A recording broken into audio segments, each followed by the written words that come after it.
بسم اللہ الرحمن الرحیم۔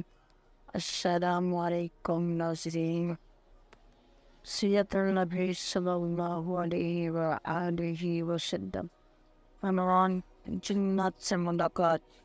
پہاڑوں کے فرشتے کی بات کے جواب میں آپ صلی اللہ علیہ وسلم نے فرمایا، نہیں، مجھے توقع ہے کہ اللہ تعالیٰ ان کی بات میں ضرور ایسے لوگ پیدا فرمائے گا جو اللہ تعالیٰ کی عبادت کریں گے اور اس کے ساتھ کسی کو شریک نہیں ٹھہرائیں گے۔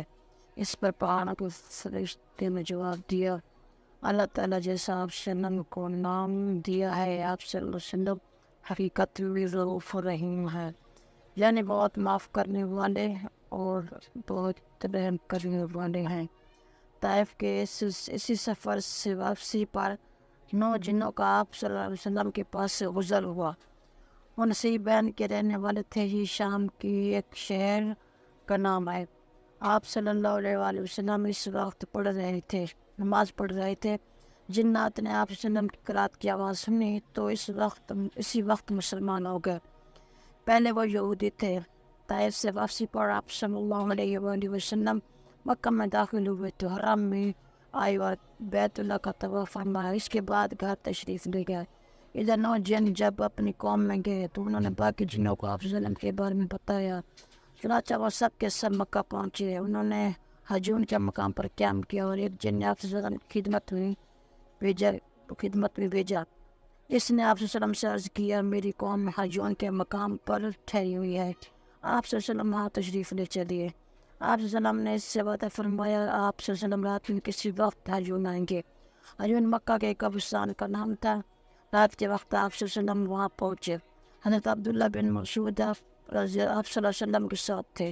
ہجون پہنچ کر آپ صلی اللہ علیہ وسلم نے حضرت عبداللہ بن مسعود رضی اللہ تعالیٰ عنہ کے گرد ایک خط کھینچ دیا اور فرمایا، اس سے باہر مت نکلنا، اگر تم نے دائرے سے باہر قدم رکھا دیا تو قیامت کے دن تم مجھے نہیں دیکھ پاؤ گے اور نہ میں تمہیں دیکھ سکوں گا۔ ایک روایت کے مطابق آپ صلی اللہ علیہ وسلم نے ان سے یہ فرمایا، میرے آنے تک تم اسی جگہ رہو، تمہیں کسی چیز سے ڈر نہیں لگے گا، نہ کسی چیز کو دیکھ کر ہول محسوس ہوگا۔ اس کے بعد آپ صلی اللہ علیہ وسلم کچھ فاصلے پر جا کر بیٹھ گئے۔ اچانک آپ صلی اللہ علیہ وسلم کے پاس ایک بالکل سیاہ فام لوگ آئے، جو کافی تعداد میں تھے۔ آپ صلی اللہ علیہ وسلم پر ہجوم کر کے ٹوٹ پڑ رہے تھے، میں نے قرآن پاک سننے کی خواہش میں ایک دوسرے پر گر رہے تھے۔ اس موقع پر حضرت عبداللہ ابن مسعود رضی اللہ عنہ چاہ کہ آگے بڑھنے کر ان لوگوں کو آپ صلی اللہ علیہ وسلم کے پاس سے ہٹا دے، لیکن پھر انہیں آپ صلی اللہ علیہ وسلم کا ارشاد یاد آ گیا اور اپنی جگہ سے نہیں لے۔ ادھر جنات نے آپ صلی اللہ علیہ وسلم سے کہا، ارے اللہ کے رسول صلی اللہ علیہ وآلہ وسلم، ہم جس جگہ کے رہنے والے ہیں، یعنی جہاں ہمیں جانا ہے، وہ جگہ دور ہے، اس لیے ہمارے اور ہماری سواریوں کے لیے سامان سفر کا انتظام فرما دیجیے۔